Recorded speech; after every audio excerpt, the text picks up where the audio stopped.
Ya casi, para empezar la transmisión.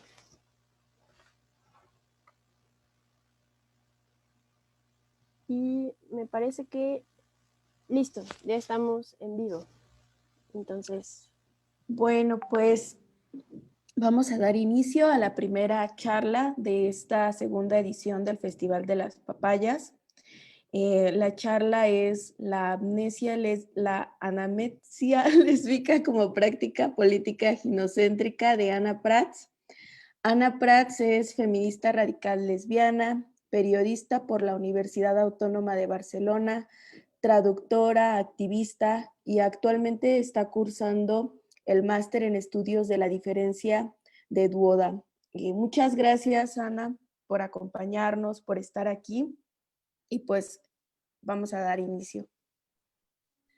Muchas gracias a vosotras que habéis organizado todo este festival, la segunda edición ya, a Kenia y a todas las demás por invitarme, y a las mujeres que están aquí y van a estar aquí hoy rompiendo silencios, nombrando y empalabrando. Bueno, la anamnesia lésbica como práctica política ginecéntrica, el título de mi conferencia. ¿Por qué este título? Bueno, hace un tiempo una amiga y yo decidimos ir traduciendo poco a poco el maravilloso Wicker Diary, o como Uma Conti lo bautizó, el Brujedario, que sería en español. Es un diccionario que creó Mary Daly, que fue publicado en el año 1987. Ella, Mary Daly, fue una filósofa, teóloga, escritora, profesora de universidad, que por cierto la expulsaron de la universidad porque se negaba a dar clases mixtas. No es que se negara a dar clase a los hombres, pero sí que les hacía ir en la tutoría después de la clase, las dudas que quisieran preguntarle, pues que se las preguntaran, pero no quería dar clase conjuntamente a hombres y mujeres. Entonces la acabaron echando de la universidad. Definió la anamnesia, no es un concepto suyo, pero sí que lo recogió, digamos, dentro del Wicker Diary, como desolvidar las conexiones elementales de las mujeres, superar la condición normal de anamnesia infligida sobre las mujeres en el patriarcado, el estado del olvido. Lo he puesto allí la definición por si la queréis volver a leer, porque es difícil. Para ella, las mujeres vivíamos en un estado o condición de amnesia que debíamos superar. Un estado en el que habíamos olvidado, según ella, nuestros propios mitos, nuestra historia, nuestra genealogía. Algunas mujeres lesbianas de Uruguay hace poco organizaron un festival lésbico, que lo he puesto por aquí porque me pareció precioso, que apodaron Anamnesia Lésbica, después de haber leído la traducción que hicimos de la palabra anamnesia de Mary Daly, y me parece la mejor ejemplificación de este proceso anamnésico, ¿no? Una palabra que recogió Mary Daly de otra feminista y la publicó en el año 87 en Estados Unidos, que acaba recuperada traduciéndose en el año 2020 en un blog, y acaba luego, más en el mismo año, en el nombre de un festival lésbico feminista en Uruguay, y hoy en el título de esta intervención. No sé, me parece conexiones entre mujeres lesbianas que acaban trascendiendo el tiempo y el espacio, ¿no? Bueno, ¿por qué anamnesia lésbica? Quizás para mí es algo redundante, porque no me puedo imaginar una anamnesia que no sea lésbica, ¿no? Inevitablemente la anamnesia, creo yo, nos conduciría hacia abrazar la existencia lésbica, de un estado del olvido en el que hemos naturalizado la heterosexualidad. Pasaríamos al proceso anamnésico de ser capaces de ver que mediante la heterosexualidad como institución patriarcal se configura nuestra opresión en nuestros sistemas patriarcales, ¿no? Para ello necesitamos volver a las fuentes, guiarnos por las palabras que ya dijeron otras que estaban en el mismo proceso y nombrar a esas mujeres. Y esto nos lleva a concebir la anamnesia como un proceso y no tanto como un estado, tal y como Mary Daly pretendía hacernos entender, porque ella escribía del verbo ser en inglés, en vez de being, lo escribía separado, be, un guioncito, y ing, ¿no? Y ella decía que lo partía con una labris, porque no quería darlo a entender como estado, sino como un verbo, como una acción, como un proceso que sería en sí mismo una praxis política ginecéntrica, identificada con las mujeres como una espiral que fuese de afuera hacia adentro y de adentro para afuera, desfragmentando y uniendo todo aquello en lo que la cultura de los hombres nos convirtió o trató de convertirnos en un proceso doloroso, con regresiones, idas y venidas, pero que nos va llevando cada vez hacia esa autenticidad de la que queremos aspirar todas, ¿no? Bueno, cuando Kenia me dijo o sea, cuando me invitó, me dijo que hablase de por qué es importante traducir a las mujeres, ¿no? Claro, porque ¿cómo podemos leerlas si no, o sea, cómo podemos leer estas creaciones que fueron clave para nosotras si no han llegado nunca a nuestro idioma, ¿no? Como que se pierden ahí en ese limbo después de tanto tiempo. Cuando en 2017-2018, creo que fue por ahí, cuando empecé a estar presente en redes sociales, creo que sería mi época que yo consideraría más vaginal, masculinista, concebía que el feminismo era una lucha contra ese sistema patriarcal al que yo aún no nombraba. Empecé a leer también a las mujeres que para mí supusieron una brújula y que en ese momento quizás me hacían sentir menos sola porque venía de una situación de 5 años de maltrato. Tengo que agradecérselo en aquel entonces a las mujeres argentinas como Lucía Bardelli y Dina, que en aquel momento hicieron una tarea de difusión de PDFs titánica. Yo las conocí en Twitter y fue a través de donde yo pude acceder a textos y conocer autoras como Andrea Dworkin. A medida que pasaba el tiempo y mi pensamiento y mis acciones iban evolucionando en este proceso tan doloroso, me fui dando cuenta de que muchas de las mujeres que me habían acompañado hasta ese momento en la lucha feminista, como yo la denominaba, no querían seguir acompañándome. Quizás cumpliéndose esa frase de Andrea Dworkin que decía: pienso que muchas mujeres se resisten al feminismo porque es una agonía ser plenamente conscientes de la brutal misoginia que permea la cultura, que permea todo, la sociedad y todas las relaciones personales, ¿no? Muchas de ellas al final buscaban en el feminismo una muleta para salir de sus relaciones de abuso y maltrato con hombres para meterse luego en otra, ¿no? Al final era un proceso de ir y venir, de salgo de una relación de maltrato, pero encuentro a esas mujeres en el feminismo, pero luego me voy a otra. Al final, para muchas mujeres me di cuenta de que era eso. ¿Cuál era el problema? Que yo creo que no les llegaba la cantidad de obras de mujeres feministas radicales lesbianas, entonces seguían amando e idolatrando a los hombres y creyendo en el mito de que podrían ser libres cuando encontrasen a aquel hombre deconstruido o ayudarles a deconstruirles, con la ilusión de que eso les permitiría ser una mujer más libre, ¿no? Como dirían las radicales lesbianas. Que las radicales lesbianas dijeron que había mujeres que trataban como de cambiar al hombre que tenían al lado porque tenían esa esperanza de que eso les iba a hacer a ellas más libres, ¿no? Otro de los conflictos determinantes en aquel entonces, cuando empecé, digamos, en el activismo, fue la aparición del tema queer, ¿no? En su agenda monotemática. El uso que habían hecho las teorías queer de la herramienta de la interseccionalidad hizo que algunas feministas autodenominadas radicales rechazaran en aquel entonces y de forma generalizada todos los análisis y teorías que se habían desarrollado desde el feminismo negro, hasta llegar a decir, que incluso a día de hoy algunas siguen diciéndolo, que el racismo era discriminación y no opresión, ¿no? Fue ahí donde hubo un alejamiento con las feministas radicales, de algunas feministas radicales para con esas, que son la mayoría, desgraciadamente, en España. Y a día de hoy puede verse claramente en España que una gran parte visible del movimiento abolicionista, que a veces, como digo, se denomina erróneamente RAFEM, enarbola valores tan patriarcales como puede ser el españolismo, minorizando mi propia lengua materna, como es el catalán, porque mi lengua materna es el catalán, no es el castellano, negando la historia de opresión de los territorios de habla catalana. Yo hablo desde mi propia experiencia, claro, evidentemente el españolismo también minoriza a muchísimas culturas más.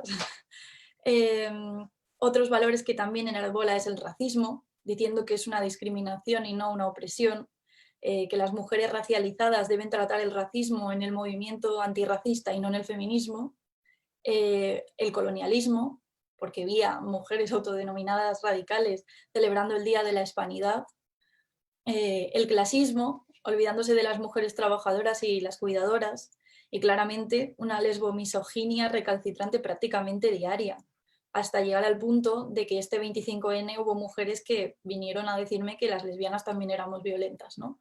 Como los hombres. Así como Adrienne Rich veía en la naturalización de la heterosexualidad un muro teórico y político que bloqueaba el feminismo, parece como si las obras y las palabras de las mujeres que ya analizaron todo esto desde los años 70 y que, de hecho, como no las conocemos, estamos volviendo a caer en los mismos errores que ellas ya discutieron, hablaron y escribieron, parece como si hubieran estado en España esas obras detrás de ese muro infranqueable e inaccesibles, ¿no? Toda esa teoría feminista. Bueno, como muchas sabéis, me he dedicado desde hace varios años a hacer traducciones activistas, porque no he estudiado traducción, pero hacía traducciones activistas porque sentía eso, ¿no? Que como que no llegaban todos esos pensamientos a todas las mujeres que hablaban el español. Entonces, hice muchas traducciones activistas de muchos textos que solo estaban en inglés. La traducción creo que es imprescindible, como decía, para derrumbar ese muro teórico y político que sigue bloqueando el feminismo, pero creo que no basta. Creo que es necesaria, además, una traducción de mujeres desde una perspectiva ginecéntrica o perspectiva lésbica, feminista radical o femenino libre, como queramos decirlo, porque para mí son expresiones sinónimas. Quería exponeros esto que puso Andrea Franulik, feminista radical de la diferencia chilena, que es un ejemplo de por qué necesitamos esta traducción en femenino. De la obra de Un cuarto propio o Una habitación propia, de Virginia Woolf, pone el ejemplo comparativo de cuando fue traducida por Jorge Luis Borges y por la feminista de la diferencia, María Milagro Rivera Garretas. Traducida en falso universal por Jorge Luis Borges, decía así: y pensé en el órgano retumbando en la capilla y en las puertas cerradas de la biblioteca. Y pensé que qué desagradable sería quedarse afuera. Y pensé que sería más desagradable quedarse adentro, ¿no? ¿Vale? Esto es lo que hizo Jorge Luis Borges, pero luego tenemos la traducción en femenino por María Milagro Rivera Garretas, que sería: y pensé en el órgano que retumbaba en la iglesia y en las puertas cerradas de la biblioteca. Y pensé en lo desagradable que es estar excluida. Y pensé en que tal vez sea peor ser metida adentro, ¿no? Vemos que hay una diferencia brutal porque Virginia Woolf se refiere a esa reclamación de la diferencia, ¿no? De sí, estoy excluida, pero tampoco me gustaría estar en el sistema de ellos, ¿no? Pero la traducción de Jorge Luis Borges parece como si estuviera diciendo que se quiere quedar fuera de la capilla. O sea, no tiene nada que ver con lo que está queriendo expresar Virginia Woolf. Y continúa Andrea Franulik. ¿Qué determinante diferencia? Claramente alcanza su lucidez clitórica traducida en femenino libre, claramente.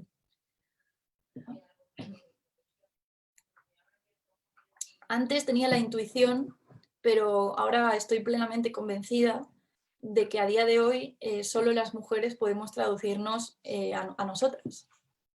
Desde el primer momento que empecé a traducir de forma activista, tuve conflictos internos constantes, ¿no? Ya que al principio quizás pues, partes de esa visión falocéntrica de neutralidad, pero te acabas dando cuenta de que esa neutralidad es al final masculina, ¿no?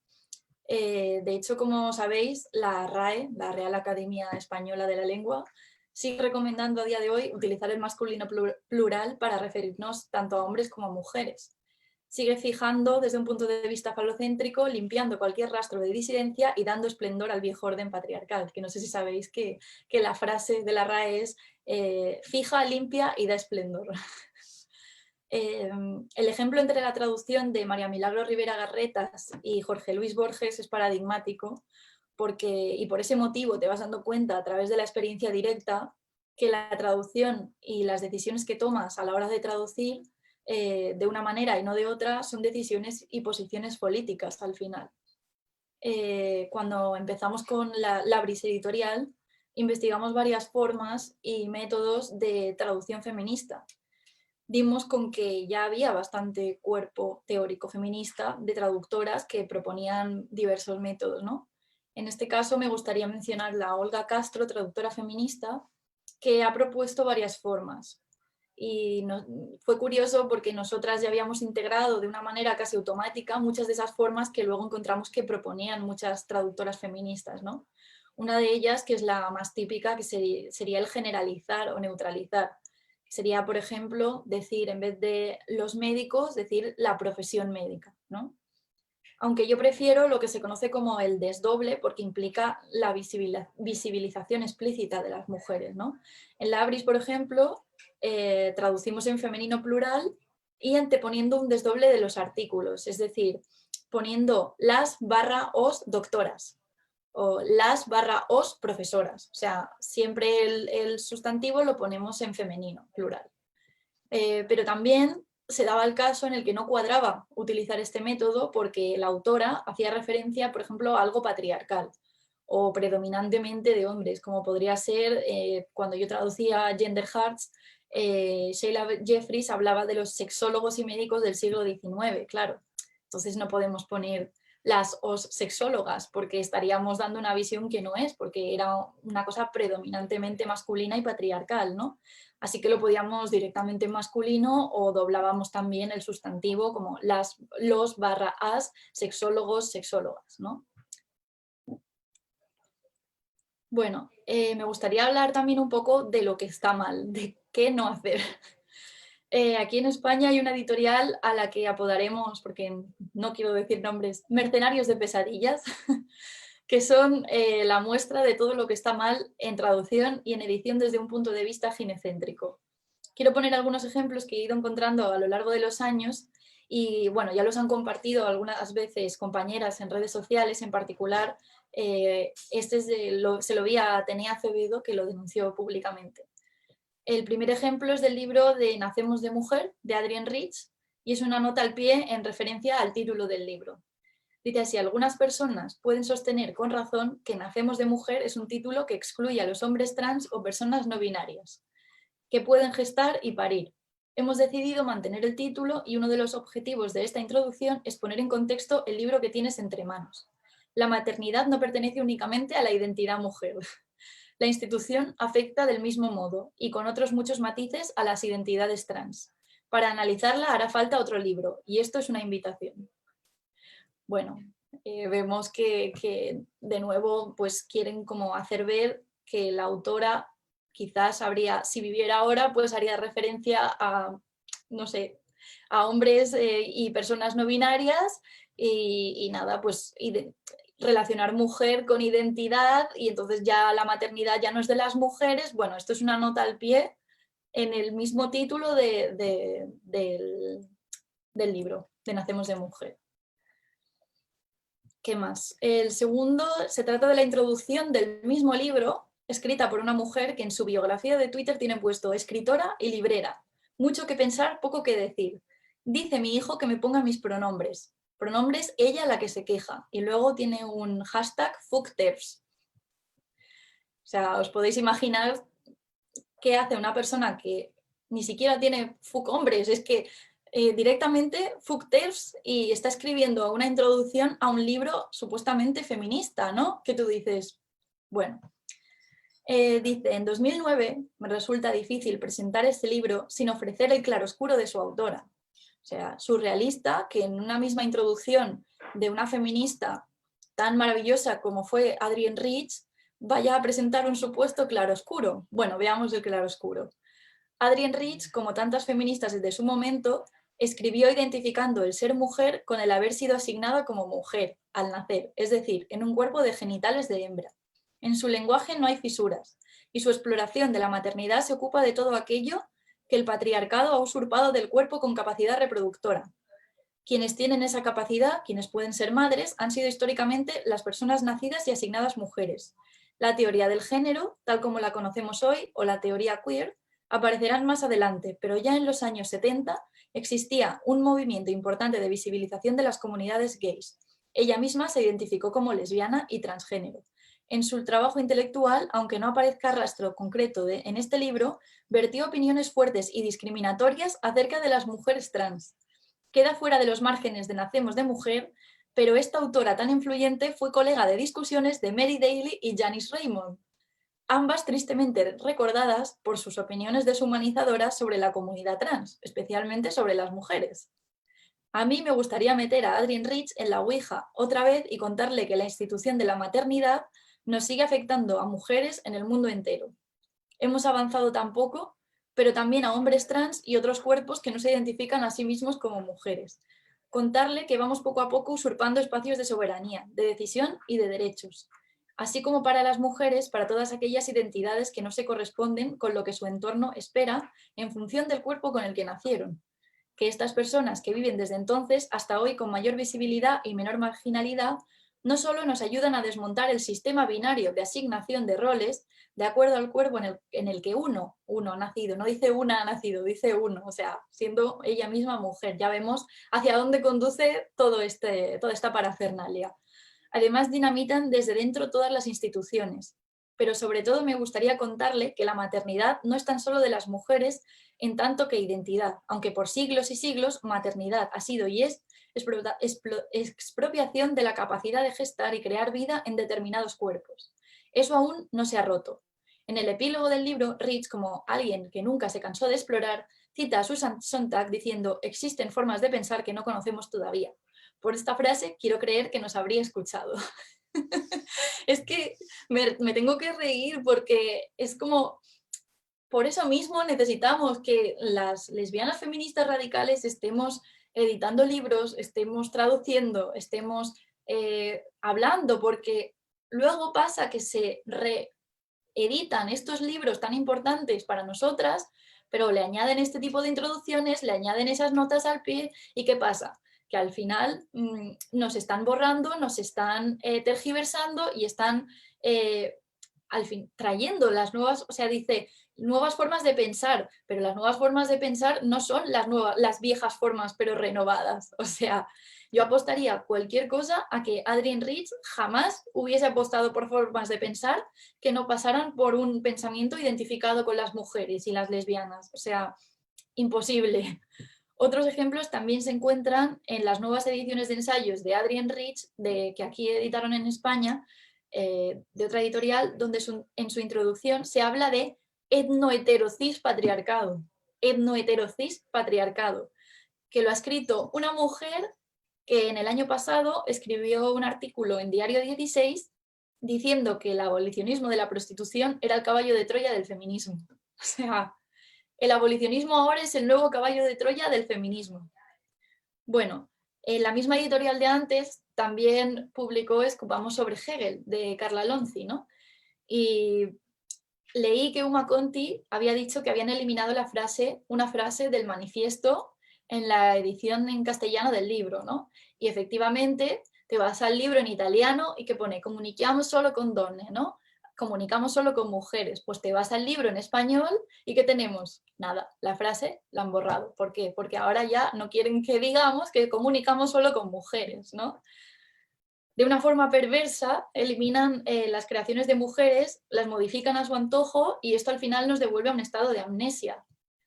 Siento que es mi deber comunicarme hoy con vosotras, mujeres, lesbianas, todas estas injusticias patriarcales y denunciarlas delante de este altavoz que hoy se me está dando. Porque la verdad es que esto me duele a nivel personal y político. Y políticamente también, como mujer y lesbiana y feminista radical, ¿no? El estado del olvido es aquel que, como decía antes, es causado por el estado de amnesia infligida sobre las mujeres en el patriarcado. Como explica Sheila Jeffries en varios de sus libros, pero en particular en Unpacking Queer Politics, el patriarcado y su industria, a través de las teorías queer, contrarrestaron a un feminismo radical lésbico que estaba creando comunidades separatistas. Estaba ampliando su cuerpo teórico con creaciones de cada vez más mujeres lesbianas feministas radicales. Estaban revolucionando la sexualidad, combatiendo fieramente la pornografía. Estaban haciendo acciones de protesta en cines X.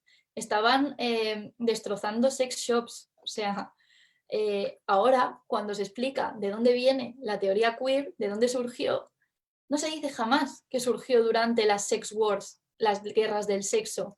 No se dice nunca que surgió como contraposición al modelo de sexualidad y de relaciones que se venía proponiendo desde el feminismo lésbico. se borra de dónde venimos. ¿Por qué? Porque eso, bueno, más adelante diré por qué. El estado del olvido, ¿qué ha conllevado? Que a día de hoy, desde plataformas como Contra el Borrado, en España, que supuestamente tratan de parar las leyes antimujeres, las ley trans, la famosa ley trans, que aquí en España ahora mismo está habiendo este debate, bueno, debate, entre comillas, porque no es un debate, simplemente están haciendo una consulta a la población para preguntar qué nos parece que se apruebe una ley trans, pero la ley trans ni la hemos leído, ni nos han dado el texto de la ley, o sea, un disparate. Una cosa protocolaria que al final se va a acabar aprobando, en mi opinión. Pero bueno, esto ha provocado que Contra el Borrado lleve un discurso completamente alejado de la realidad de lo que es el queer y de dónde surge. Frente a la ofensiva queer que lleva desde los años 90 metiéndose en las instituciones, frente a la impasibilidad de las mujeres de partido, se acaba cayendo en un discurso de la lesbiandad que al final supone una invisibilización de toda la genealogía radical y lésbica y las definiciones y teorizaciones de la existencia lesbiana. Acusan a los queer de querer redefinir la lesbiandad, pero ellas mismas la definen tal y como la definieron los sexólogos en el siglo XIX, ¿no? Una definición que los hombres gays utilizaron en su momento, como explica Sheila Jeffries, para pedir una inclusión y una tolerancia en el sistema heterosexual, ya que supuestamente ellos habían nacido así, y una definición que las lesbianas feministas radicales siempre rechazaron. Y aquí os he puesto la definición que, aunque pueda parecer algo absurdo a estas alturas, una lesbiana es una mujer que se siente atraída sexualmente por otras mujeres y mantiene relaciones sexoafectivas con otras mujeres. Es decir, la orientación sexual, tal y como su nombre indica, es por sexo. Y luego más abajo, en los últimos años a nivel internacional se ha intentado presionar a las lesbianas para que utilicen términos más inclusivos y genéricos para referirse a sí mismas, como queer o gay. Sin embargo, estos términos no son específicamente de mujeres y por tanto son una herramienta más para invisibilizar las experiencias exclusivamente lésbicas y la discriminación específica que sufren las lesbianas, que por supuesto, además de ser discriminadas por su sexualidad, comparten la opresión en base a su sexo con las mujeres heterosexuales. Bueno, para Contra el Borrado, además, las lesbianas somos un ámbito. Tú entras en la página web y te sale en el menú, te sale ámbitos y te sale deportes, salud, neolengua y lesbofobia. O sea, ya directamente, a pesar de que las teorías queer surgieron en contraposición a las teorías lesbianas, pues ahora pasamos a ser simplemente un ámbito más. En su apartado de lesbofobia, como digo, utilizan esta definición y yo pienso, con el pretexto de querer de contrarrestar las teorías queer, nos la acaban de colar otra vez con esa definición. O sea, al final están diciendo que ser lesbiana es una orientación sexual y que ser heterosexual también. O sea, al final te están haciendo ahí un doble juego, ¿no? Yo lo encuentro muy perverso también lo que hacen más abajo, que no lo he puesto ahí, pero si vais a su web encontraréis que utilizan como todo el movimiento yankee gender critical, una cita de Sheila Jeffries que pone lo siguiente: la teoría queer ata precisamente a las lesbianas y los hombres gays a los viejos estereotipos de los roles sexuales, que en movimientos más progresistas, la liberación gay y el feminismo lesbiano buscaban demoler. Al leer esta cita, sin contexto alguno, podemos deducir que Sheila Jeffries está igualando el movimiento de liberación gay al feminismo lésbico, como si fueran en un pack, además de obviar la propia definición de lesbiana de la misma Sheila Jeffries y obviar la crítica que hace esta misma autora hacia las construcciones de lesbiana desde la sexología, como hacen ellas mismas al hablar de lesbiana como mujer que se siente atraída por mujeres y que mantiene relaciones sexoafectivas con mujeres, ¿no? Bueno, pues tenemos ahora mismo esto. También tenemos por aquí, os he puesto aquí, ahora, la Women Human Rights Campaign Spain, que creo que también tiene sus secciones en muchos países, lo mismo. O sea, al final solo acaban hablando de las lesbianas, ¿para qué? Para atacar a la teoría queer. De nuevo, un utilitarismo en beneficio de la heterosexualidad. en Amparo Domingo, que es quien lleva Women Human Rights Campaign, en la misma conferencia que dio le pregunté por qué seguía utilizando una definición de lesbiana que no era la del feminismo lésbico, ¿no? Y ella solo pudo responderme, evadiendo además la cuestión, que las mujeres tenían que entender que esto no era solo una cuestión LGTB, que esto nos afectaba a todas las mujeres. De nuevo, volvemos a ser la amenaza a la banda, porque claro, si solo afecta a las lesbianas, a las heterosexuales le damos igual, ¿no? O sea, al final me estaba dando a entender eso. Bueno, también he querido poner aquí el caso de la cuarta ola o la ola de cuarta, como le llamamos algunas.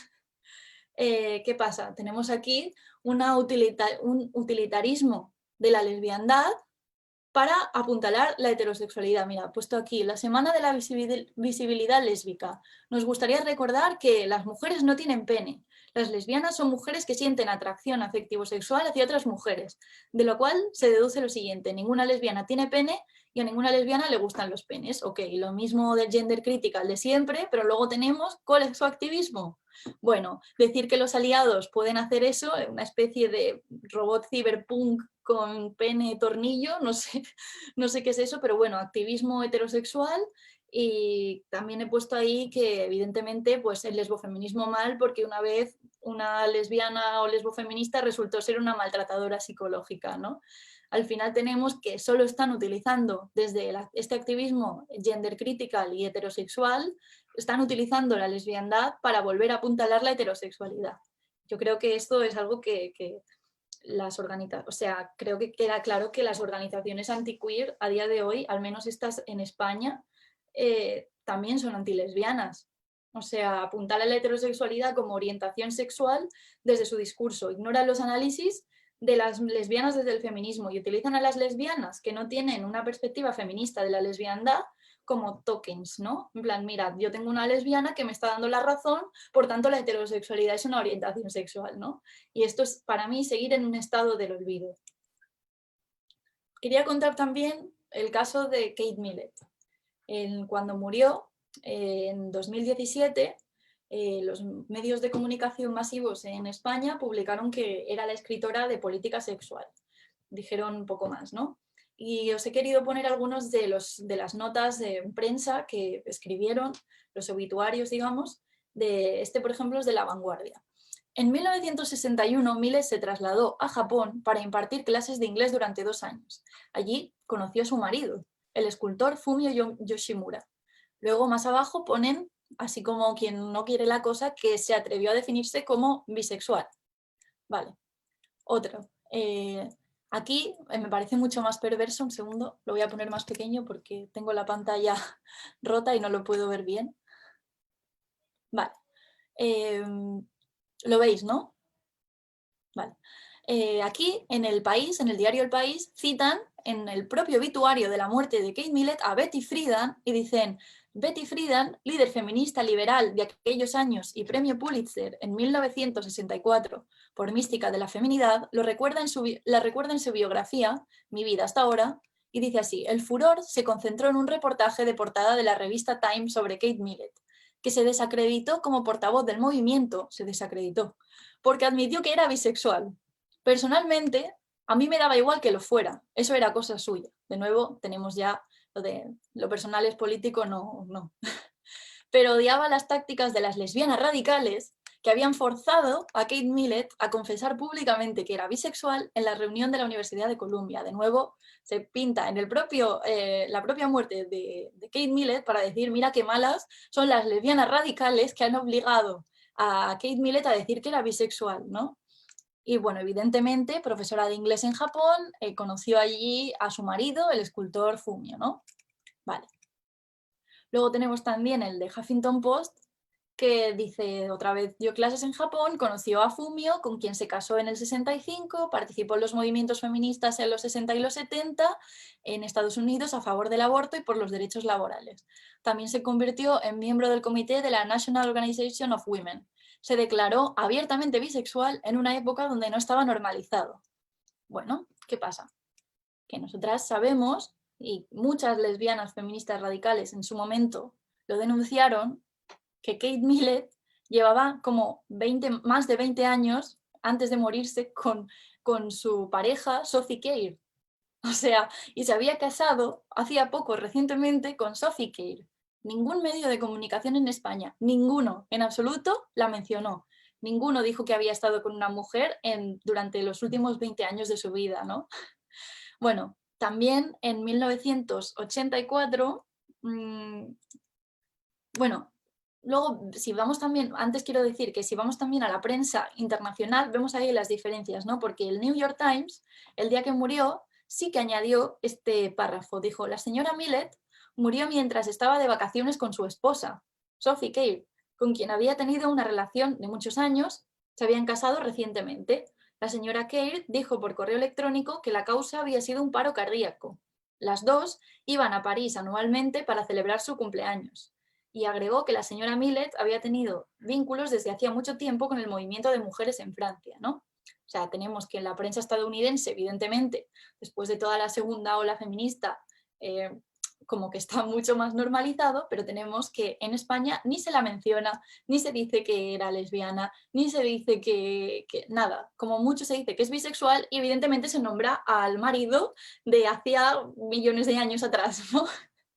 Bueno, quería comentar también que en 1984 el colectivo de feministas lesbianas de Madrid invitó por primera vez a Kate Millett a España. Y bueno, le hicieron una entrevista donde dice claramente, a pesar de todo, yo dije que era lesbiana, y os la quiero leer también.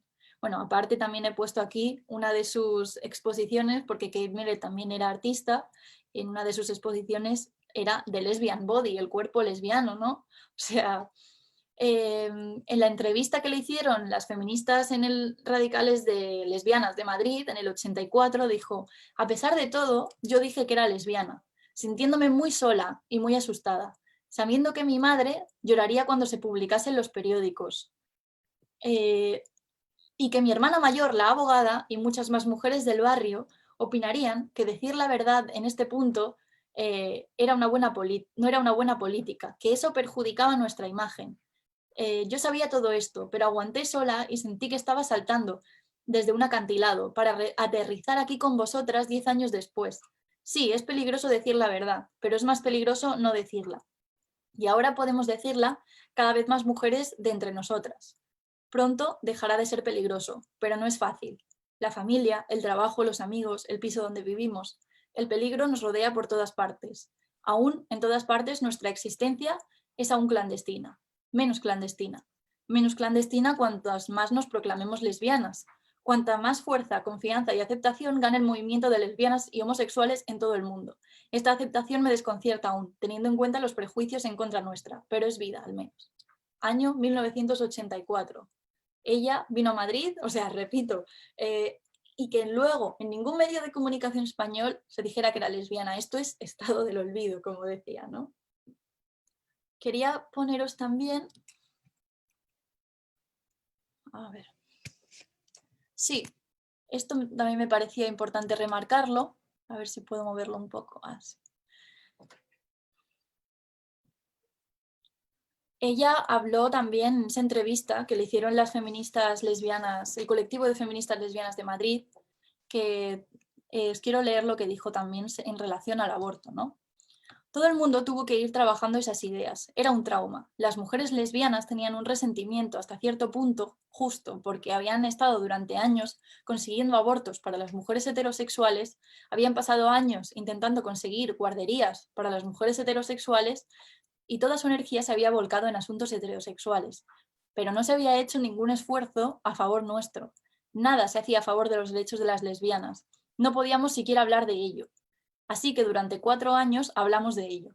Para las mujeres heterosexuales, esto supuso no solo darse cuenta de que no habían sido nada delicadas y que habían seguido la corriente patriarcal y heterosexual, puesto que así era como se entendía la sexualidad, sino también que cabía la posibilidad de que ellas mismas fueran lesbianas y muchas así lo descubrieron, ¿no? Entonces la lucha por el aborto eclipsó y dio por solucionado, entre muchas comillas, el problema del embarazo no deseado. De esta manera, ¿qué pasó? Que se olvidan y se ignoran los análisis de la sexualidad y del coito que hizo el feminismo lésbico. Me gustaría también citar, porque claro, muchas dicen que este análisis de la sexualidad que nosotras, como nos apodan, como lesbianas políticas o, bueno, de muchas maneras, como sabréis muchas de vosotras, pues Kate Millett ya en su política sexual, en el año 1970, decía así: aunque se considere la tendencia sexual de los seres humanos un impulso, es preciso señalar que esa importantísima faceta de nuestras vidas, que llamamos conducta sexual, es fruto de un aprendizaje que comienza con la temprana socialización del individuo y queda reforzado por las experiencias del adulto. Tanto es así que incluso el acto del coito depende de una larga serie de respuestas adquiridas, respuestas a las actitudes y a los modelos de conducta, así como al objeto de la elección sexual que nos vienen dictadas por nuestro medio social. Ya en 1970, para que luego digan que el análisis de la sexualidad no es feminista radical. Bueno, más evidencias. Os quiero poner también de Kate Millett, porque a ver si funciona, si lo pongo en grande. Ahora.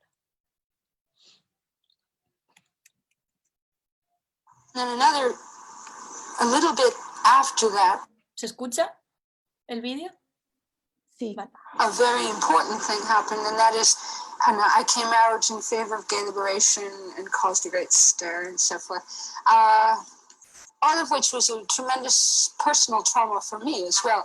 Not only my own ambiguous position in supporting both gay liberation and the women's movement, and certain people in the women's movement saying this is not politic, this is not expedient, hush hush, we need respectability, and so on. And my knowing morally that's the worst kind of compromise and expediency, and so dishonest. Also, as someone gay, I couldn't.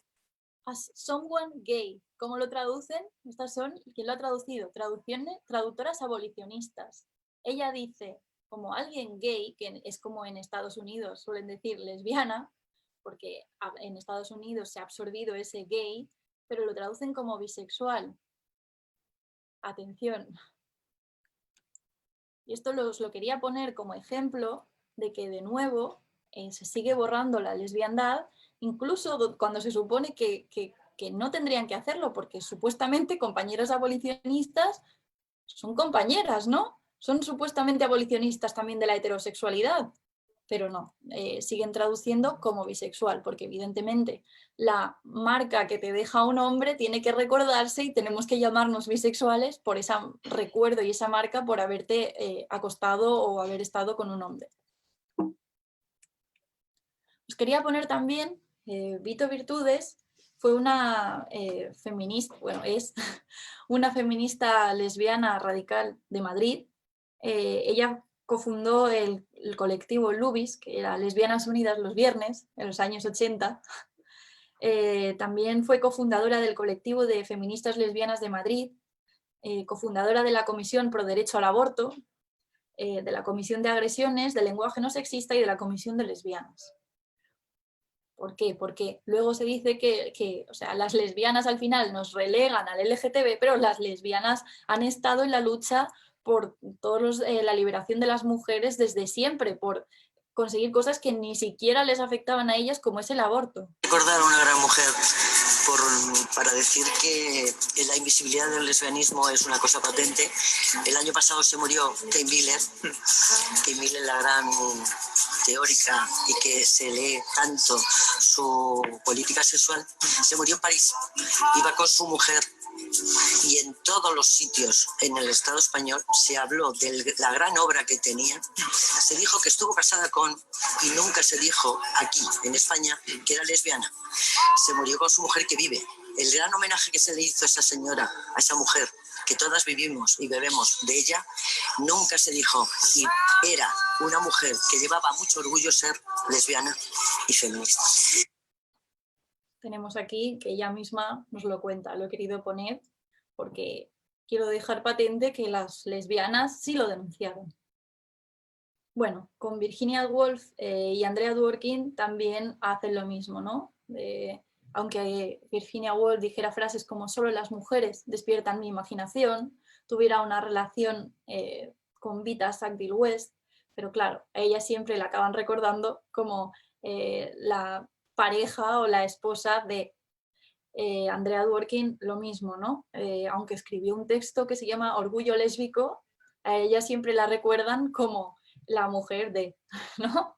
Y además porque ahora mismo el ex de Andrea Dworkin es activista por los derechos trans.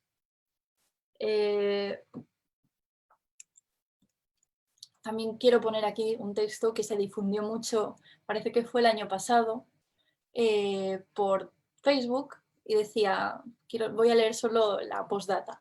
Andrea Dworkin no era lesbiana, tuvo hijos que no tiró por un acantilado y un compañero de vida, hombre, hasta su muerte en el 2005.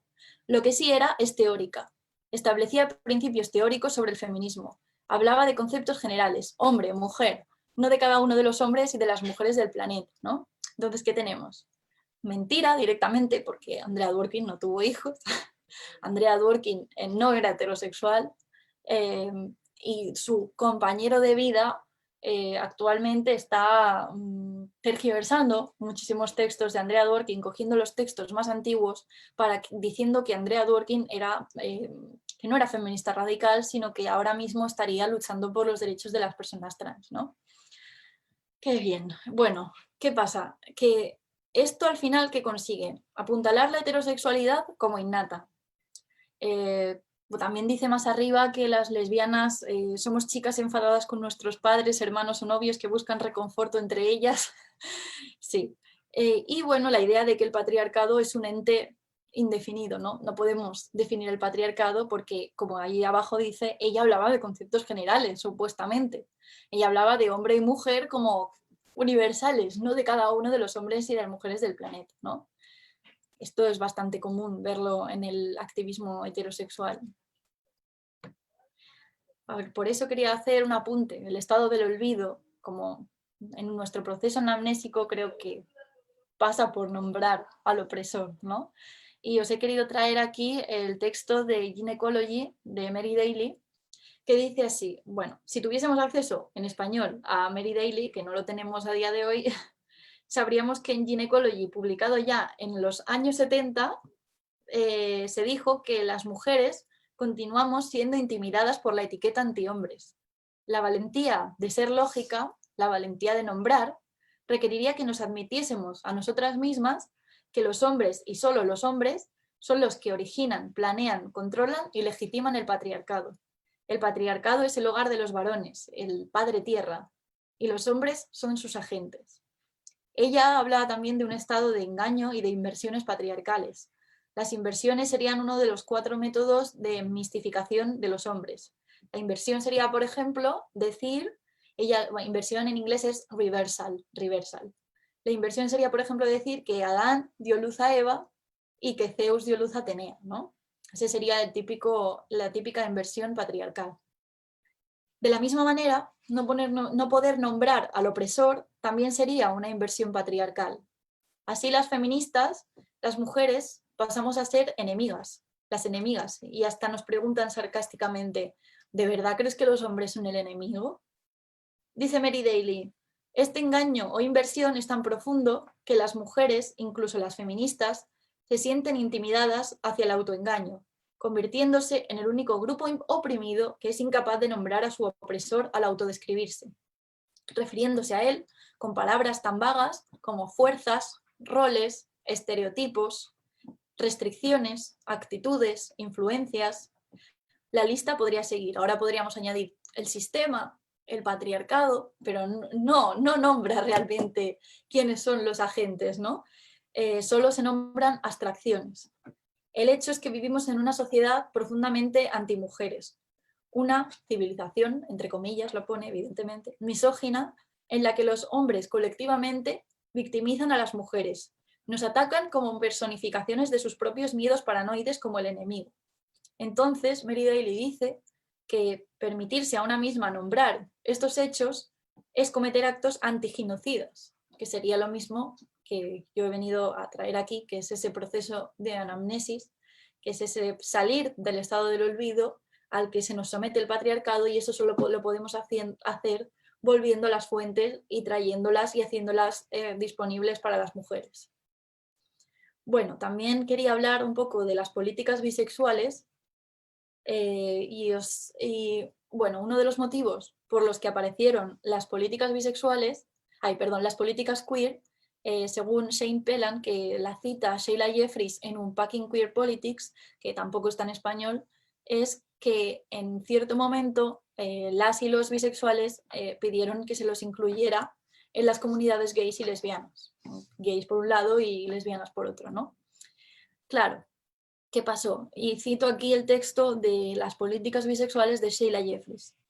Un aspecto de las políticas bisexuales que puede ser un motivo de preocupación para las académicas lesbianas y todas aquellas lesbianas que se resguardan en la historia y la cultura lésbicas es el intento de algunas activistas y académicas bisexuales de anexar precisamente aquellas figuras y obras que se han identificado como parte de la historia y la literatura lésbicas. Las y los escritoras bisexuales reclaman como sus héroes y antecedentes bisexuales a figuras de la historia, la literatura y de la cultura popular que han sido desenterradas por académicas y académicos lesbianas y gays, por haber tenido relaciones con personas de su mismo sexo. Cualquier evidencia de que un personaje haya interactuado con el sexo opuesto, aunque haya sido de mala gana, se trata como una evidencia de bisexualidad. Aquí tenemos por lo que he puesto aquí de apropiación bisexual de la historia y la cultura lésbicas. Eso también forma parte de ese estado del olvido en el que nos vuelven a asumir, ¿no? Y quería contar el caso de Gloria Fuertes, que es una poeta, que fue una poeta lesbiana española, y tenemos cuentas en Twitter como bisexuales y combativas que se tratan de hacer eso mismo que describía Sheila Jeffries en este artículo que es bastante antiguo, pero que ahora está pasando, digamos, en España y en Latinoamérica. Y bueno, dice así: el 27 de noviembre de 1998 fallece Gloria Fuertes, una gran poeta española que efectivamente era bisexual. Bueno, sigue el hilo y más abajo dice: ¿qué nos han presentado siempre? Que Gloria era una poeta lesbiana. Son muy conocidos, sí, sus grandes amores con mujeres, donde destaca Phyllis Turnbull. Sufre de hecho gran dolor cuando ella fallece en 1970. Sin embargo, Gloria hablaba también de sus primeros amores y nombraba a Manolo o a Rivas. Y no hemos encontrado ninguna declaración en primera persona donde ella se identificara como lesbiana, solo definiciones desde otras personas. Por ello reivindicamos nuestra visibilidad. Claro, como ella en ningún lado había dicho que era lesbiana, aunque hubiera estado, no sé si fueron 20 años con Phyllis Turnbull, da igual, porque esto significa que como ella hablaba de novios en su infancia, en algunos de sus poemas pues ya está, esto es que es bisexual, ¿no? Bueno, esto está pasando, esto está pasando. Quería hablaros también, supongo que muchas de vosotras ya las conoceréis, de Lavender Menas, un grupo de mujeres feministas lesbianas radicales que habían protestado por su exclusión del movimiento feminista para hablar en el segundo congreso para unir a las mujeres el 1 de mayo de 1970. Al terminar en esa protesta repartieron el texto de la mujer identificada con la mujer. Yo os quería traer a las Lavender Menas porque creo que ahora mismo estamos en una situación muy parecida, en la que cada vez, al menos desde mi perspectiva, estamos separándonos más de ese movimiento feminista mainstream heterosexual que no nos deja hablar, que no echa cuenta de nuestros análisis, ni de nuestra historia, ni de su propia historia, porque nuestra historia también es su historia y todos los análisis que han hecho las lesbianas también son su historia, sus análisis, ¿no? Bueno, y os quería traer del segundo capítulo de la serie de When We Rise, este momento donde esa protesta, que recrean esta protesta de las lesbianas, ¿no? Que habían sido excluidas de NOW, que es el movimiento que en aquel momento lideraba la lucha por los derechos de las mujeres en Estados Unidos.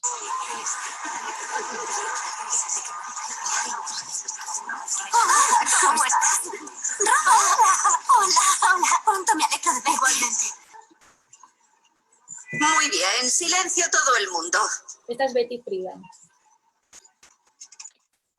Buenos días y bienvenidas.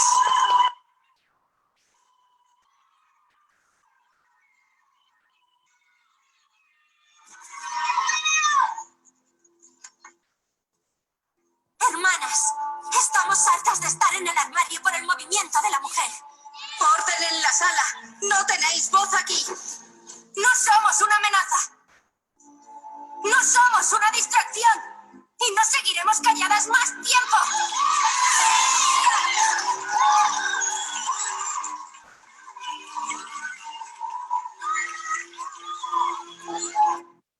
Bueno, el nombre de Lavender Menace, Amenaza a la banda, lo utilizó por primera vez Betty Friedan, que es la presidenta de NOW, para referirse a las lesbianas, ya que temía en ese momento que fueran a dar una mala imagen al movimiento feminista, a ser una amenaza para cambios políticos, porque supuestamente eran unas odiahombres, misándrigas, etcétera, etcétera, ¿no? Bueno, para finalizar, os quería hablar de la creación. Como conclusión, hablaré de la amnesia como proceso creativo de las mujeres. Para salir del estado del olvido, en mi opinión, se requeriría mucha creación. Creación de nuevos modelos, de palabras para expresar nuestra propia realidad sexuada, de nuevas formas de relacionarnos, de nuevas formas de expresión. Explica Mary Daly que en los años 60-70, Karen Horney desarrolló la teoría de la envidia del útero, en contraposición a la teoría de la envidia del pene freudiana, ¿no? El problema de esta teoría, dice, es que la crítica implícita no llega a ser un verdadero análisis feminista. ¿Por qué? Porque, según ella, debíamos aprender el doble despiensa, que es un concepto de Andrea Dworkin, que está inspirado en el doble piensa de Orwell de la novela de 1984, ¿no? Esto sería ir más allá del nivel obvio de inversiones hechas por los hombres y encontrar la mentira subyacente. Porque el problema es que estas teorías acaban siendo siempre una trampa para las mujeres, me refiero a la de la envidia de útero, ya que al final acaban haciendo una fijación sobre los úteros, la genitalidad femenina y los pechos como nuestras dotaciones más valiosas al final. O sea, al final volvemos a lo mismo. O sea, tenemos el pecho y la vulva como lo más valioso de nosotras, ¿no?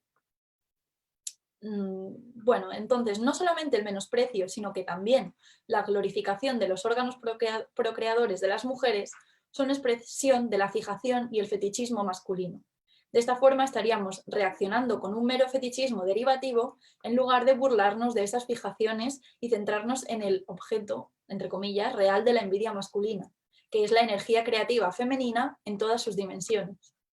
Esto lo hemos visto también cuando antes hablaba de la orientación sexual, que es esta fijación en los genitales, ¿no? Ahora, para combatir la mentira de que a las lesbianas nos tienen que gustar los penes, la estamos combatiendo con más fetichismo patriarcal y fijación por la genitalidad, diciendo que no es cierto que nos gusten los penes, sino que nos gustan las vaginas, ¿no? O las vulvas. Entonces volvemos a dividir a la mujer otra vez, a las mujeres en partes. Como hace el patriarcado, y hacemos como este hace con nosotras, fetichizar nuestra genitalidad, en lugar de hacer un doble despensar y desenterrar la mentira subyacente, que es la fijación de la genitalidad por parte de los hombres, y definirnos como lesbianas desde nosotras mismas y no desde las inversiones y engaños de los hombres. De la misma forma, tenemos que tener cuidado porque ellos utilizan, según Mary Daly, 4 métodos para crear su mística masculina.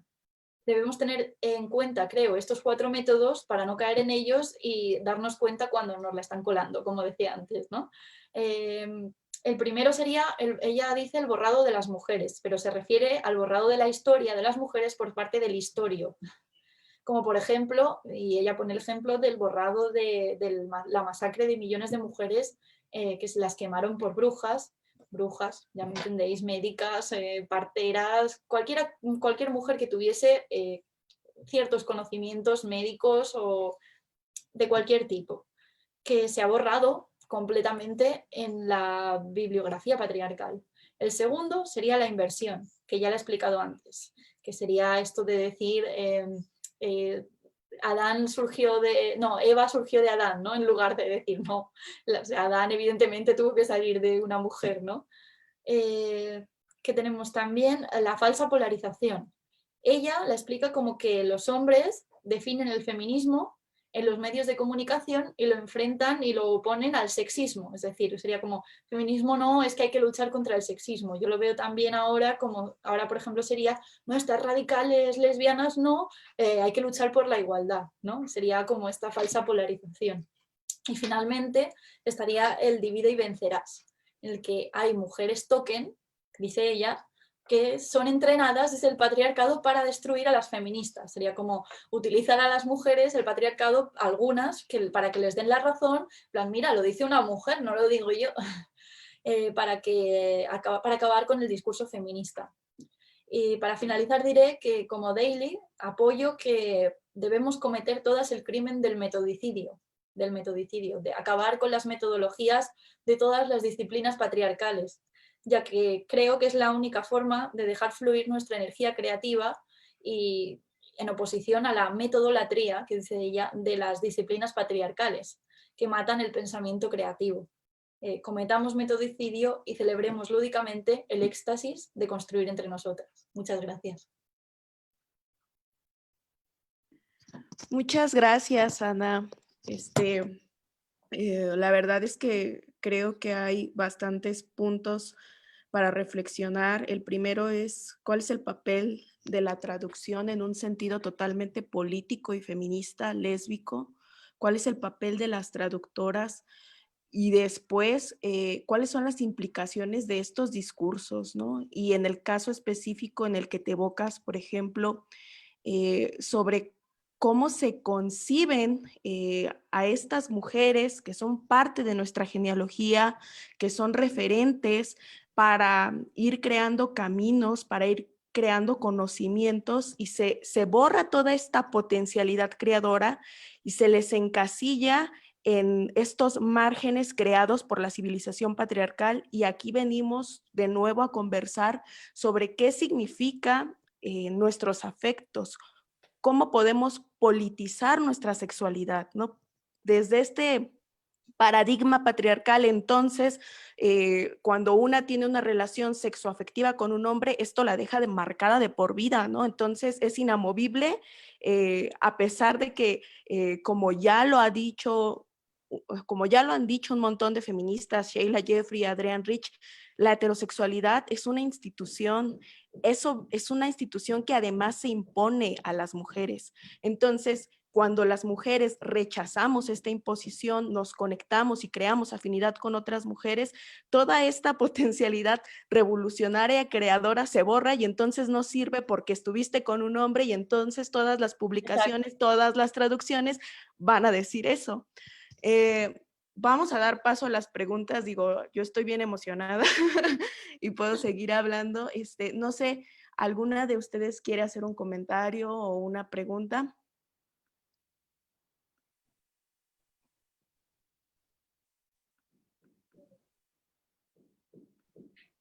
No veo, pero... Allí, Ashley. Ah, ok. Hola, ¿me escuchan? Sí. ¿Me escuchan? Ay, perfecto, pensé que no tenía micrófono.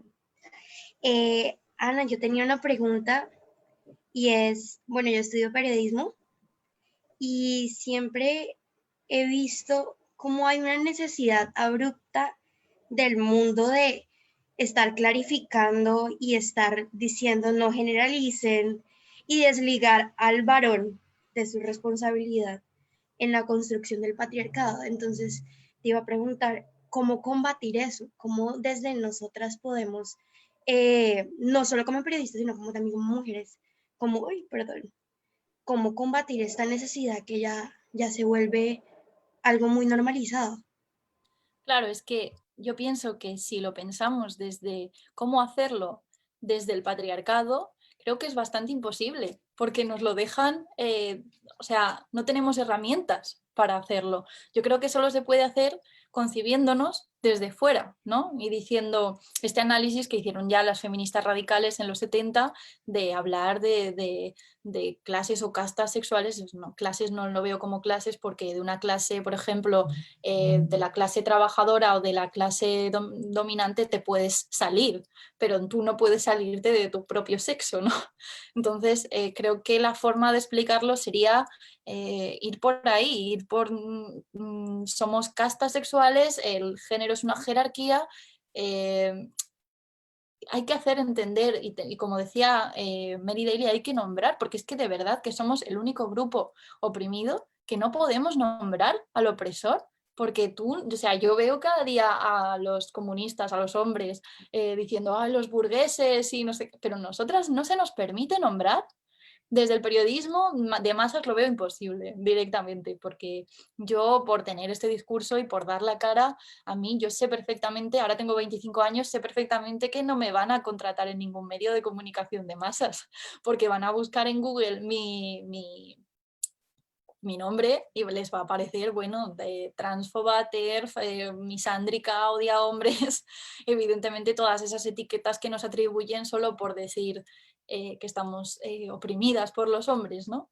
Y por decir algo tan simple como que la heterosexualidad es una institución que se lleva diciendo desde los 70. Bueno, pues yo creo que sería ir por ahí, sobre todo entre nosotras, porque es la única forma de poder decirlo y construir a partir de nosotras, ¿no?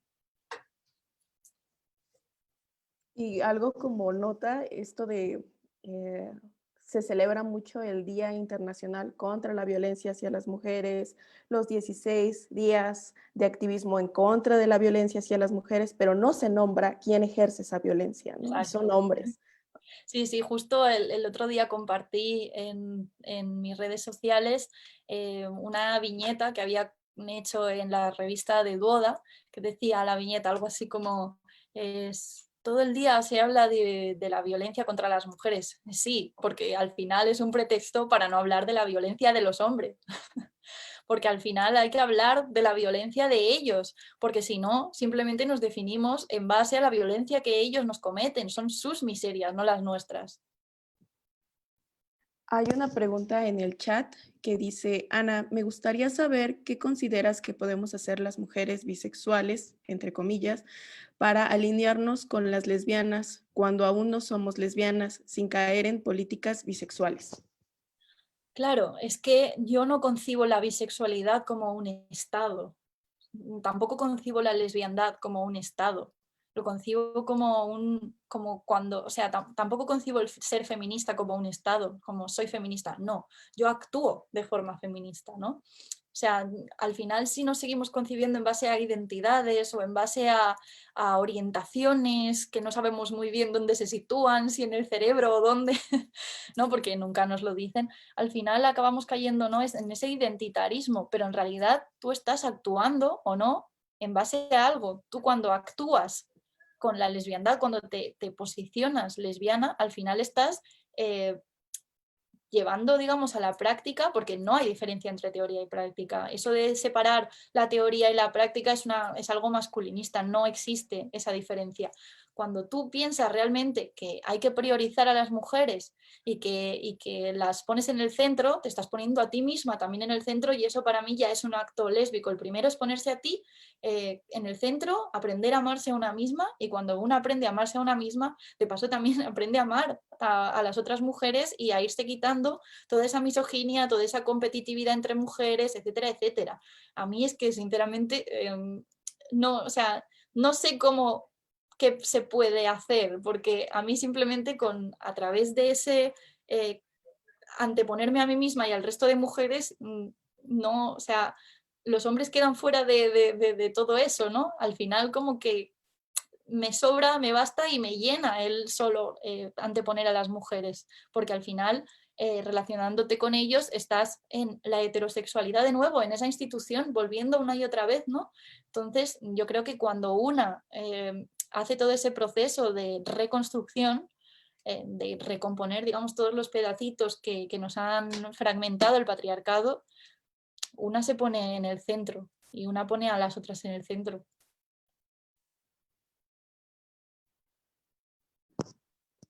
Muchas gracias, Ana. Una pregunta. Adelante, Bárbara. Hablabas al principio de la recuperación, o sea, de recuperarnos para que es una forma de combatir este olvido, ¿no? Y luego mencionaste que nos dicen violentas y pienso en por qué no recuperar la violencia también, o no sé si está considerado que se tiene que recuperar también la violencia. Yo creo que la violencia es lo que nos han infligido a nosotras desde hace 4.000 millones, o sea, 4.000 no, perdón, 4.000 años, desde que existe el patriarcado. Entonces, cuando yo veo a las mujeres, a vosotras, las mujeres mexicanas, saliendo fuera a romper cosas, yo no, eso no lo concibo como violencia, yo lo concibo como una reacción, una defensa, una autodefensa ante 10 mujeres asesinadas al día, ¿no? O sea, ¿qué menos? ¿Qué menos que salir a gritar? Pero eso no lo concibo una violencia. Violencia quizás sería hacer lo que ellos hacen y yo eso no creo que ninguna lo deseemos, ¿no? O sea... ¿Y cuál es, o sea, para tenerlo claro, qué es lo que ellos hacen? O sea, ¿cuál Claro, es? ellos al final lo que nos hacen es asesinarnos, violarnos. ¿Cuántas mujeres aparecen? Al menos en España hay denuncias, 6 denuncias al día diarias por violación. Están los matrimonios forzados, los matrimonios no forzados, pero que al final es volver a la misma institución. El trabajo doméstico no remunerado, los servicios de cuidados, los servicios sexuales al final dentro de la pareja heterosexual. O sea, todo eso al final nos mete en la rueda de la opresión y nos dice, tú estás aquí y ellos están aquí.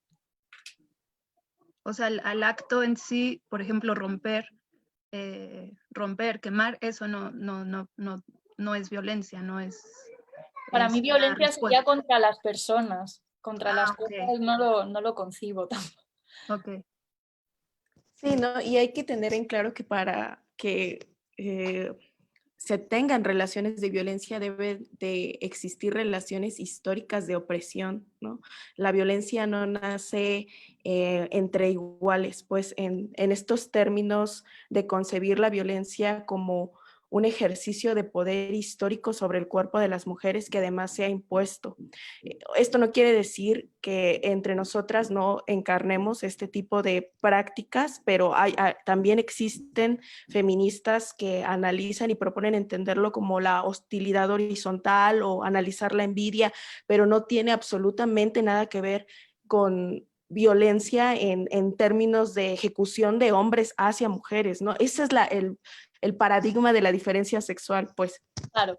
Nosotras quizás sí reproducimos, evidentemente, en las relaciones entre mujeres esos roles heterosexuales que también pueden implicar violencia, pero no tenemos ese apoyo del sistema que nos está permitiendo ser violentos, o sea, ser violentas y violentos como ellos sí la tienen, porque ellos salen impunes. Tenemos el ejemplo perfecto de hace unos días con Maradona.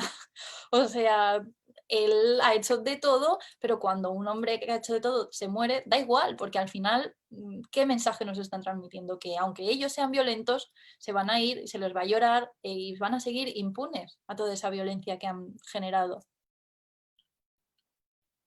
Sí, ¿alguna otra pregunta, chicas? También pueden escribirnos por el chat.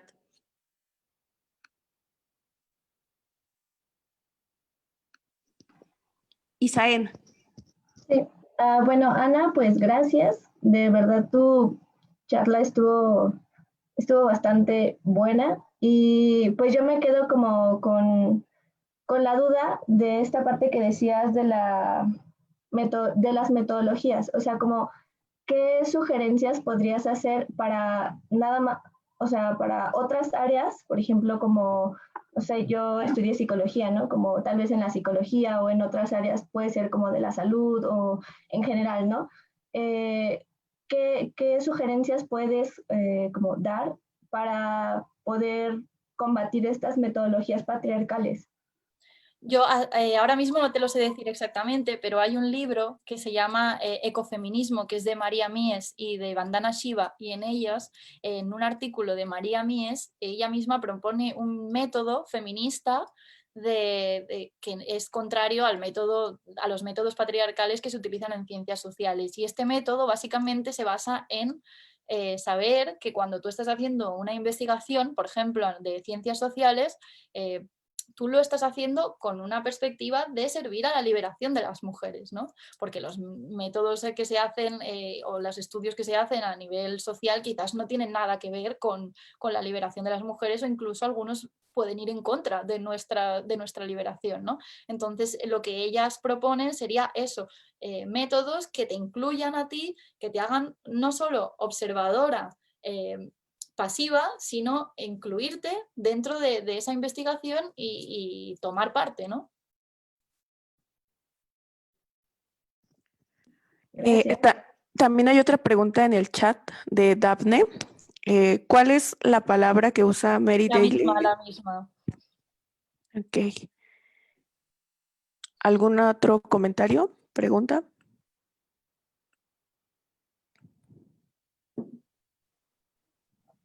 A ver, yo un poco justo quería preguntarte esto que comentas, ¿no?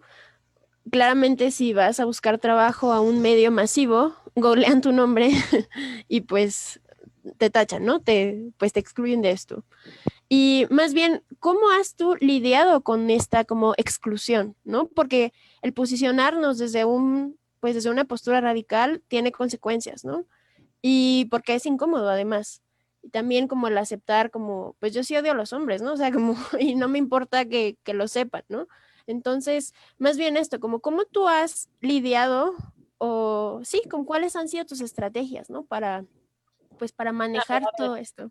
Yo, España hipercapitalista, claro, imaginad, yo iba a la universidad y tenía metido en la cabeza todo ese discurso patriarcal y capitalista del éxito, ¿no? Y de yo tengo que estudiar para llegar tal, toda esa narrativa de que si no...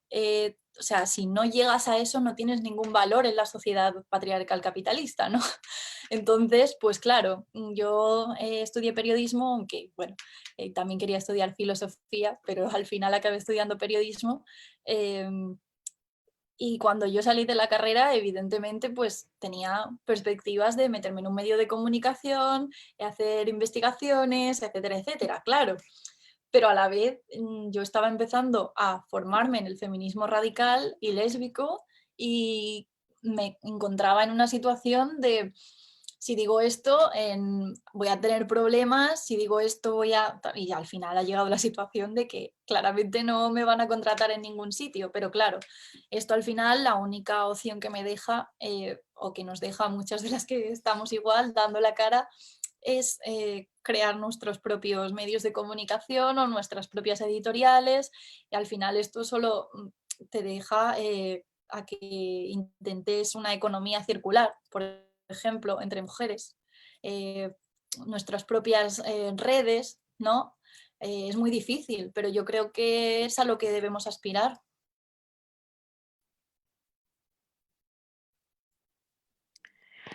Muchas gracias, Ana. ¿Algún otro comentario? Yo, ahora que hablas, Ana, pues un poco de lo importante que es como crear nuestros propios espacios. Para nosotras siempre es como muy importante retomar todas estas representaciones y esta genealogía. Sin embargo, es muy difícil encontrar, ¿no? Por eso como que agradecemos mucho el trabajo que hace de traducción, porque normalmente en nuestros círculos, en las actividades, siempre encontramos algún texto que fue traducido por ti, ¿no? Entonces eso es algo que agradecemos y que es bien necesario para poder discutirlas, porque no podemos saber qué dijeron todas esas mujeres si está en inglés, ¿no? Por ejemplo, yo no hablo inglés y creo que la mayoría de las mujeres en México no tenemos acceso a este idioma. Entonces creo que es una labor muy buena y muy importante para recuperar esto. Y en ese sentido me gustaría preguntarte, porque sabemos que en la academia están todas estas otras autoras, ¿no? Que están traducidas en un montón de idiomas, que se retoman y que se citan en todos lados. Entonces, ¿cuál ha sido el papel de la academia en la invisibilización de la teoría lésbica? Ha tenido un papel fundamental en la invisibilización. O sea, la academia al final y la universidad son instituciones patriarcales. No podemos olvidarnos de eso, y lo digo yo habiendo estado en ella y estando ahora a punto de empezar un máster, claramente sí, es una institución patriarcal. O sea, no nombran, o sea, yo por ejemplo he hablado con mujeres que han cursado aquí el máster en estudios de género, que aquí digamos que en España hay dos vertientes, ¿no? Encontraríamos las que están centradas en el feminismo de la igualdad, que citan a hombres, sobre todo a hombres y a algunas feministas españolas de la igualdad, y por otro lado pues lo queer, ¿no? Y en ninguno de los dos se han dado el feminismo radical, ni las mujeres feministas radicales lesbianas, nada, o sea, un papel fundamental. No sé cómo será la situación allí en México, pero vamos, aquí al menos han tenido un papel fundamental. Durante 30 años el feminismo institucional, que ha sido el feminismo de la igualdad, ha hecho una invisibilización total de todo el feminismo radical. Gracias, Ana. Pues sí, o sea, aquí en México también ocurre lo mismo, ¿no? Normalmente en los programas de estudio se lleva más hacia la corriente liberal, más hacia lo postmoderno, y pues incluso en carreras que podríamos creer que no tienen relación con estos temas, terminamos leyendo a Butler, ¿no? La relación que tiene con Foucault.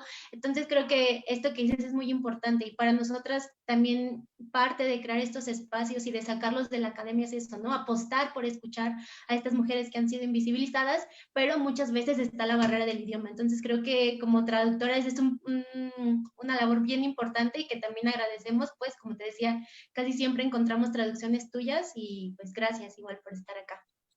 Yo creo que hay que hacer una amiga me decía que teníamos que hacer la antiuniversidad, ¿no?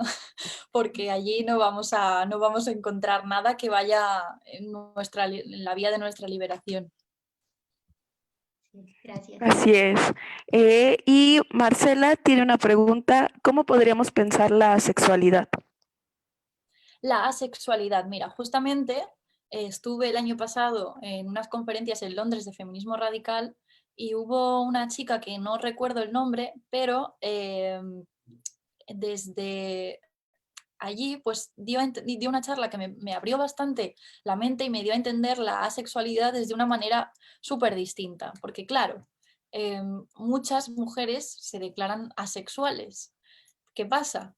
Que desde una perspectiva radical podemos decir, claro, nosotras estamos rechazando la sexualidad patriarcal dominante, que es la de nosotras somos objetos y ellos son los dominantes, ¿no? Ellos son sujetos y nosotras los objetos. Pues de este punto todas las lesbianas feministas seríamos asexuales, porque estamos rechazando ese modelo de sexualidad que es el dominante. Entonces es normal que muchas mujeres se sientan ese rechazo totalmente hacia la sexualidad que se propone desde el patriarcado. Entonces, desde ese punto de vista, yo creo que más que nunca tenemos que visibilizar que hay otras formas de construir una sexualidad que sea liberadora para nosotras. Entonces, la sexual, pues una mujer que considere asexual, feministas radicales lesbianas que proponen otros modelos. No sé si me estáis viendo. ¿Se ha cortado? ¿Me escucháis? Sí, sí, te escuchamos. Vale.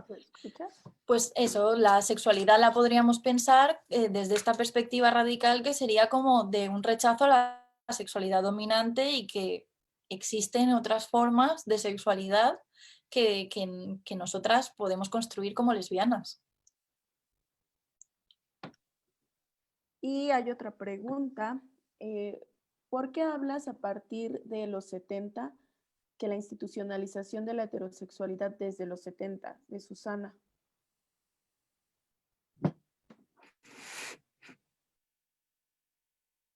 No sé si me oís bien, porque a mí se me corta todo el rato. ¿Me escucháis? Sí, se está cortando. Vale. Yo hablo a partir de los 70 porque fue entonces cuando se dio, digamos, empezó a darse ese análisis de la heterosexualidad como institución. Pero claro, no, la institución de la heterosexualidad llevaba ya siglos ahí, claro.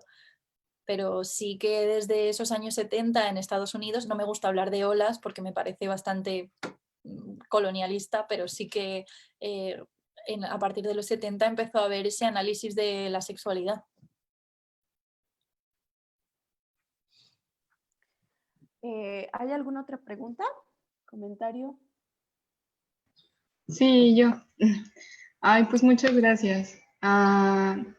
Y yo te quiero preguntar, Ana, desde tu geografía, ¿cómo has vivido estas alianzas, complicidades, no sé, acercamientos con estas otras traductoras o activistas de Latinoamérica, ¿no? Por ejemplo, ya mencionabas a varias chilenas, no sé si has tenido vínculos con otras. Eso, que nos platiques un poco de cómo han sido esos intercambios, porfis.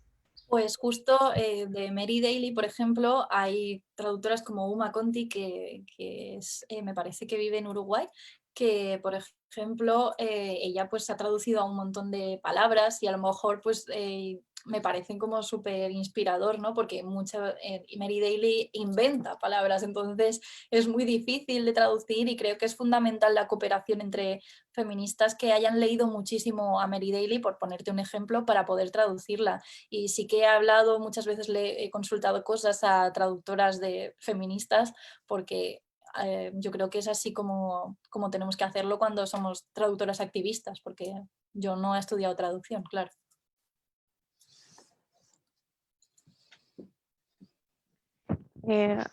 ¿Alguien tiene otro comentario, pregunta? Si no, para ir cerrando.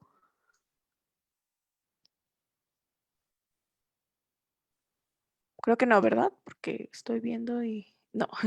Bueno, pues Y aquí muchísimas creo gracias. que hay una última pregunta. Ah, sí. ¿Cómo te encuentras construyendo desde los márgenes de la radicalidad que comentabas?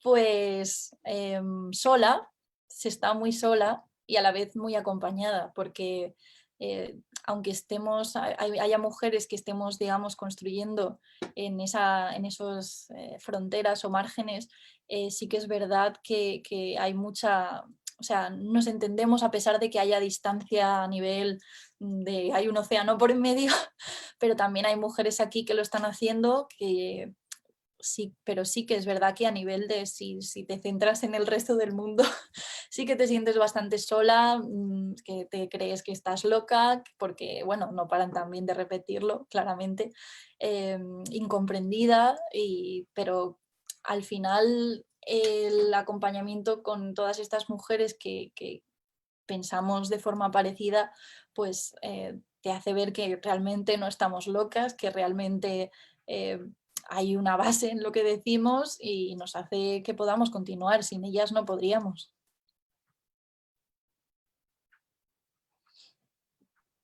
Hay otro comentario también.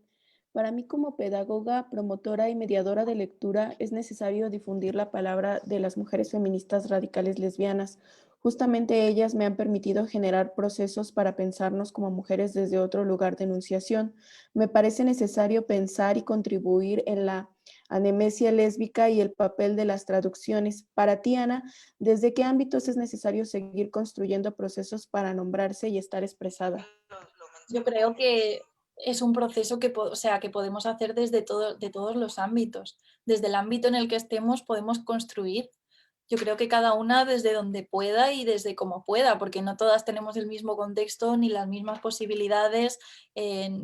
Trabajamos aparte de estar, digamos, en esto, y entonces yo creo que cada una desde donde pueda. Y yo creo que no hay que exigirle tampoco a nadie nada, o sea, cada una lleva su proceso como puede y con la velocidad en la que puede, yo creo que está bien.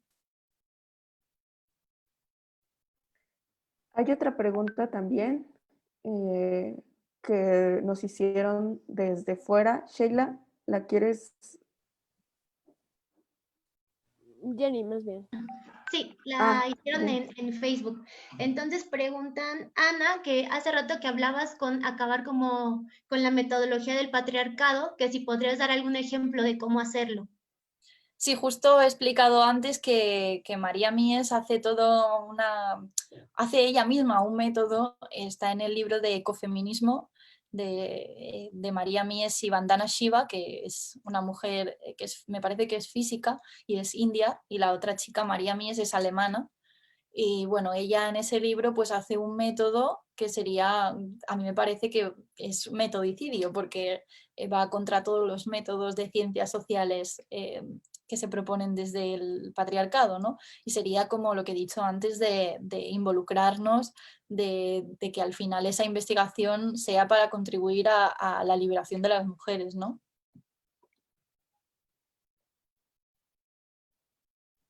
Muchas gracias. ¿Hay alguna otra pregunta? A mí tal vez, como, ¿qué estrategias nos podrías recomendar? Porque, por ejemplo, todas estas editoriales que también se posicionan como feministas, pero que como vimos, pues tienen algunas notas o algunas traducciones que van muy acorde con otras posturas más posmodernas como la queer y la trans. Y entonces, ¿qué estrategias podrías dar a estas mujeres que tal vez no tienen una red tan cercana y que están comenzando a buscar a autoras radicales lesbianas, pero se encuentran con este tipo de editoriales, ¿no? Que las traducen, pero las traducen bajo sus términos. Entonces, ¿qué estrategias podríamos encontrar ahí? ¿O cuáles podríamos empezar a implementar? Yo creo que desde el activismo en redes sociales, por ejemplo, se puede intentar fomentar ese pensamiento crítico, ese ir a las fuentes originales, ¿no? Y eso al final, aunque tú vayas a leer ese libro porque solo existe en esa edición en tu país, pues al menos, aunque lo tengas ahí, pues ir con una conciencia crítica de lo que estás leyendo, ¿no? O simplemente pasar la introducción y empezar a leer el libro. Pero claro, yo creo que es difícil porque al final eso lo están haciendo con objetivo propagandístico, ¿no? De difusión de su propia epistemología, que al final nos borra a las mujeres. Bueno, nos trata de borrar, porque no creo que nos puedan borrar nunca, pero sí que lo intentan, ¿no? Y intentan ocultar nuestro pensamiento y nuestra genealogía, ¿no? Yo creo que eso es lo más importante, que además nosotras, bueno, yo desde siempre he puesto a disposición de todas las que me lo han pedido los drives con todos los PDFs que están ahí divididos por autoras y todo, o sea que quien lo quiera que me lo pida. Pero vamos, que yo creo difusión de las autoras, porque desde aquí yo soy pobre también, o sea, no tengo dinero para comprarme todos los libros que quisiera, así que desde siempre he promovido que los libros se difundan, claramente. Eso es fundamental. Gracias. Sí, y bueno, no sé si conocen el blog de Ana, pero la verdad es un blog que yo les recomiendo mucho revisar. Yo creo que empecé a leer a Andrea Dworkin allí y para mí fue, ¿no?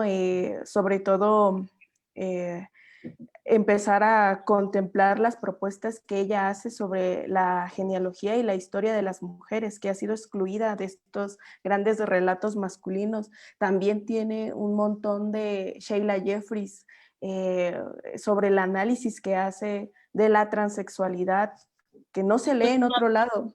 Sí, últimamente también estoy traduciendo artículos, por ejemplo, de un libro que se llama Separatismo y se llama For Lesbians Only, solo para lesbianas. Y ahí hay un montón de artículos que voy poniendo. El otro día publiqué uno de Alice Topkin que decía por qué es necesario el separatismo. Ajá, sí. Es de Julia Penélope y no recuerdo la... Y de Julia Penélope y la otra, ay, ¿cómo se llamaba? Si lo tengo por aquí, a ver, un segundito, a ver si sí. También lo hemos buscado y buscábamos su traducción. Sarah Hoagland y Julia Penélope. Ajá, sí. Qué bueno que lo estás traduciendo.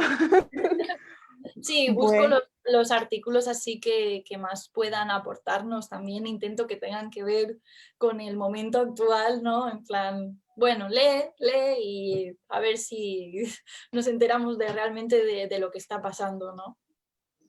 Sí, pues hay un comentario de Marcela, dice, he planeado hacer un máster en traducción y definitivamente aportaré al feminismo, especialmente al lésbico, que suele ser el menos traducido. Sí, muy bien, necesitamos más traductoras lesbianas. Sí, fundamental. Gabriela, ahora que lo mencionas, ¿podrías pasarnos esos lo voy drives? a dejar por aquí, ¿vale? Os voy a dejar el acceso aquí un segundito. Ya que estamos aquí os lo pongo, un segundito. Yo siempre lo he compartido, que lo hicimos entre dos y aún sigo añadiendo cosas cuando las encuentro, así que, a ver, lo pongo por aquí. Espera para todos. También hay un comentario de Ángela, dice, ¿qué consejo le darías a alguien que se inicia como traductora? Una estrategia de visibilidad lésbica. Un consejo. que trate de encontrar formas de traducir que nos visibilicen, porque al final el lenguaje al final acaba creando la realidad, y si estamos invisibles en el lenguaje y en los mismos libros que supuestamente hemos escrito nosotras, pues al final estamos haciendo lo mismo, ¿no? Bueno, pues muchas gracias, Ana. A vosotras. Estamos muy contentas de que hayas querido participar con nosotras y que estemos platicando ahorita, acortando las distancias desde España aquí en México, conocerte, poder platicar. Y pues nos quedan otras actividades, las esperamos también. También te invitamos a ti, Ana. Y Muchas gracias. Jenny, Sheila, ¿quieren comentar algo?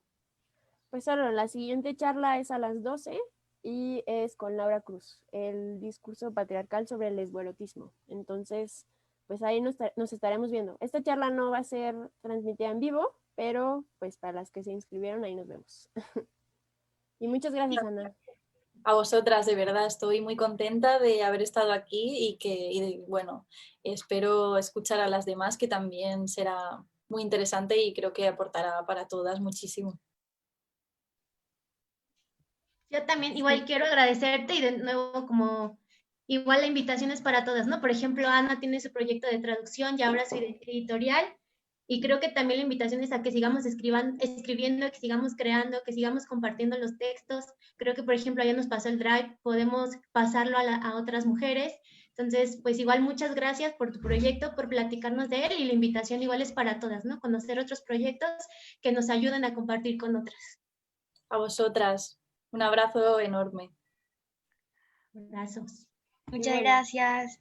Adiós. Gracias. Gracias. Abrazos a todas.